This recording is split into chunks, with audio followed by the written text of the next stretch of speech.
Guided by the task force recommendations, the government of Kenya has initiated a series of reforms, beginning with a 40% salary increase for the lowest ranks of services, aimed at achieving significant qualitative transformation of our nation's security services. We appreciate the considerable financial implication of the full implementation of the changes prescribed by the Maraga Task Force. It is estimated that it will cost Kenya shillings 106 billion to fully actualize these recommendations.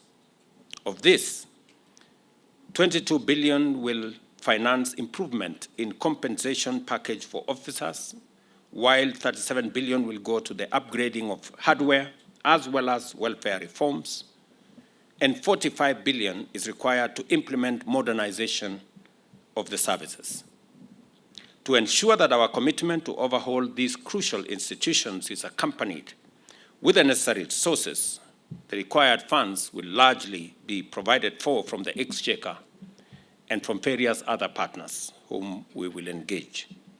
Without doubt, the recommended reforms will also require comprehensive institutional changes, beginning with legislation and, in many instances, some policy changes. Consequently, we are undertaking sweeping reforms of existing laws and introducing new ones that will form the backbone of a revamped national security framework. The National Police Service Act, the National Police Service Commission Act, and several other foundational laws will be revised to align with contemporary needs and standards. And so will the legislation that will include the Kenya Correctional Services Bill and the National Forensic Science Laboratory Services Bill, which will also provide the necessary legal structures to support the changes that have been proposed. And we will be implementing this to modernize the security services and propel them to the highest standards of policing and best practice.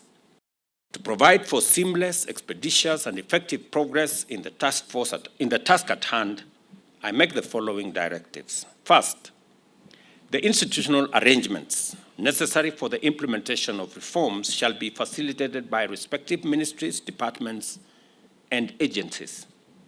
Any changes and any challenges encountered during the implementation phase shall be addressed and resolved without delay through the established mechanism, and the gazettement of this particular implementation committee will provide the necessary nexus between all the agencies to make sure that issues that stand out are resolved.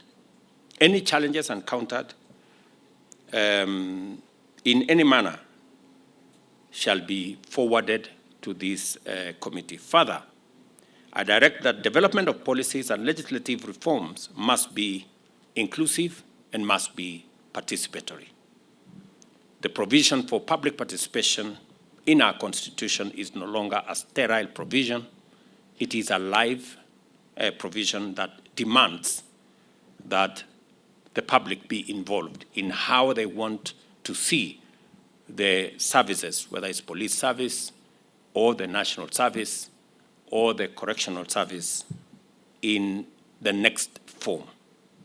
I am also very happy that we now have a public participation bill in the House that will create the requisite standards for public participation to be undertaken on all policy and legislation that will be undertaken by our Parliament. It is also essential that the National Police Service, Kenya Prison Service, and National Youth Service complete the development of their respective modernization strategies and plans within the next 3 months. I know there was a suggestion that this be undertaken over the next 6 months.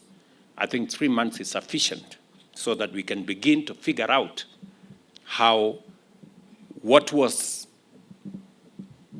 recommended by the Maraga Task Force can be brought into being.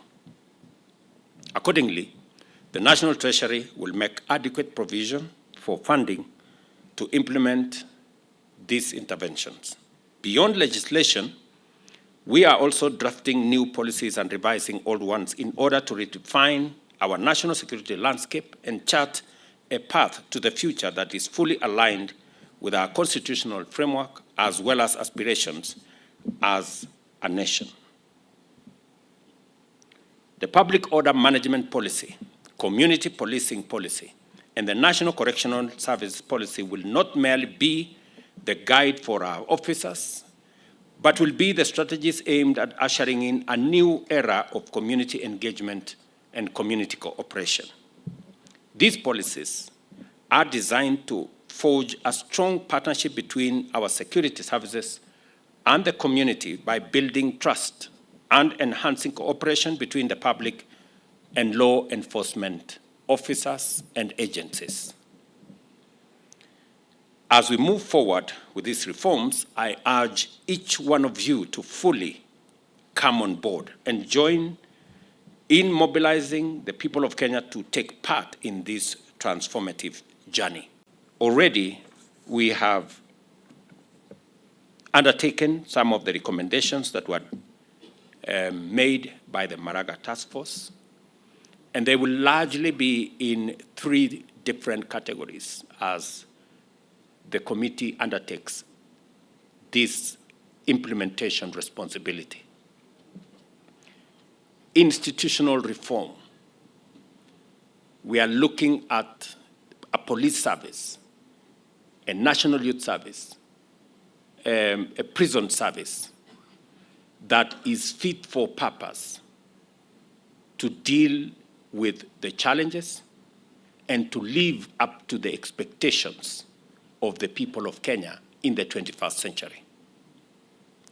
And therefore, the institutional reforms that have been recommended by the Maraga Task Force are a major cornerstone and pillar of the future of the three services and how the security service architecture will be built, focusing into a much more people-centered security service that is in line with our expectations and the constitutional parameters of respecting human rights and making sure that we safeguard the rule of law as a mechanism of underwriting our democracy and constitutionalism. So institutional reform is going to be a very big portion, and recommendations on policy, recommendations on legislation that needs to be amended is critical to the delivery of this recommendation of the Maraga Task Force. The other focus must be on the human capital development and responding to the needs, the requirements, the capabilities, and the general terms of service of the men and women who are charged with this sector. It will go all the way to what we are discussing about the salaries, allowances, housing, transport, and many of the other aspects that are necessary for making sure that we get the best output out of the men and women who serve in this sector. We have started the journey with the first installment of salary reviews. We will be looking at the other allowances that come with it. And we will also be looking at career progression so that there is a career progression pathway that has always been a challenge. You know, an officer, we were given the example of an officer that is hired, and for 20 years, they are stuck in the same job group. That going forward is not going to be the case. There must be a clear career pathway so that everybody who joins the service has clarity on where they want to go, and they can work hard towards it to make sure that that career progression, continuous training, is part of the available pathways for the people joining either the prison service or the National Youth Service or our police service. And the third aspect is going to be the space around equipment, around making sure that we have the requisite tools for the delivery of the job and the mandate for which the services have been assigned. And this will include capabilities around transportation, capabilities around communication, capabilities that will speak to digitization of the services that we are engaged in. And my very clear instructions is, as we digitize government services, we must onboard the digitization of police services, National Youth Service, and also our prison service. The legendary OB must be in digital form so that it is known if a Kenyan has been booked for whatever reason, it must be documented in a manner that cannot be tampered with. And I know there has been a process of digitizing our OB and the whole front, the citizen-facing front of our National Police Service.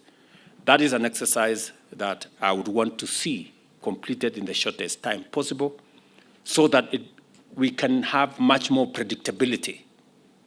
I would also want to see the payment of fines digitized, instant fines, and all the other things that occur around payments. We must stop the culture of dealing in cash. We've moved away, and shortly we will have a cashless government that does not engage in the business of cash. I know there is a lot of resistance in some quarters, but we will make sure that this whole space we've leveraged on technology to make sure that we can drive the reform and efficiency in this sector to ensure that we have better outcomes in the management of our security. We have concluded the procurement of the first 1,000 e-vehicles that will be used by our police and members of the National Government Administration. It is part of our response to making sure that even as we transport or improve the mobility of our men and women, we are also responding to matters climate change and making sure that we are aligned with the requirements of e-mobility. In our institutional housing program that we are undertaking under our housing agenda, 32,000 houses are being built for our security services, from the military to the NYS to the National Police Service and to the prison service. And I want to ask the PSS responsible here to make sure that they are in tandem and in line and in collaboration with the Ministry of Housing so that we can provide decent housing for our security men and women. We are aware that in some cases, some of our prison officers live in houses that are not so different from the prison itself.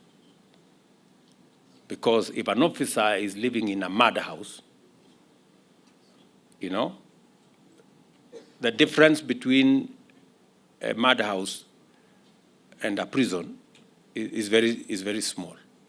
And that cannot be the case. And that is the reason why we extended our housing program to include institutional houses for our military, for our police, for our NYS, and for our prisons. And I want to ask the three services to provide the land, and we are going to work with you. Already, our focus is to build 32,000 units for our security sector. We know that that is not adequate, but it is the first step as we modernize our housing program for our security agencies. And therefore, we want to match our word with what we are doing so that this sector that provides and underwrites our collective security and stability as a nation is better resourced to be able to discharge their mandate. The success of these initiatives does not just depend on the actions of the government, but also on active participation and strong support from every segment of our society, from policy and strategic leadership to local community leaders, and from our brave men and women in uniform to the citizens that they serve. Out of the realization that everyone has a role to play, we shall employ an all-of-society approach to the implementation of this strategic framework. Let us therefore work closely together and complement one another to create an environment where our police, prisons, and youth services are not only respected and trusted by the people, but also integral to the communities that they serve. This is how we shall build a future where these institutions symbolize integrity and justice. I take this opportunity to affirm my full commitment to oversee these reforms and ensure that they are implemented to achieve the transformation of our security services into models of public trust and efficiency. Together, we have an opportunity to collaborate and to make sure that these reforms go beyond mere changes in policy and deliver meaningful improvements that will endure and inspire generations that will come after us. I am acutely aware that the National Police Service is an independent institution, and so is the judiciary. But ultimately, we have one master, the people of Kenya. And we must make sure that we work together towards serving, not interests of individuals, but the collective interest of the people of Kenya. And therefore, I want to ask for more collaboration, more working together, that the independence that we respect and enjoy must also look at how together, interdependently, can work towards achieving the greater interest and the greater good of the people of Kenya. So I really want to ask for a much more harmonious engagement and relationship between our different arms of government and also our different independent institutions, so that we keep focus not on what is good for one sector, but what is good for the greater good of the people of Kenya. Because that way, we will be serving the interest of the Kenyan people. We must, by all means, defend our democracy and the rule of law. We must ensure that we also defend our independent institutions. But we must also ensure that we work together towards the common good of the people of Kenya, and that requires leadership that appreciates that our independence is for purposes of making sure that we serve the people of Kenya. It is not independence for any other purpose. It is for making sure that we draw the lines for us to operationally work towards working for the people of Kenya. And I want to ask for greater understanding, greater accommodation, greater intergovernmental and interagency collaboration for us to achieve what is good for the people of Kenya without necessarily disagreements that can jeopardize the greater good of the people of Kenya.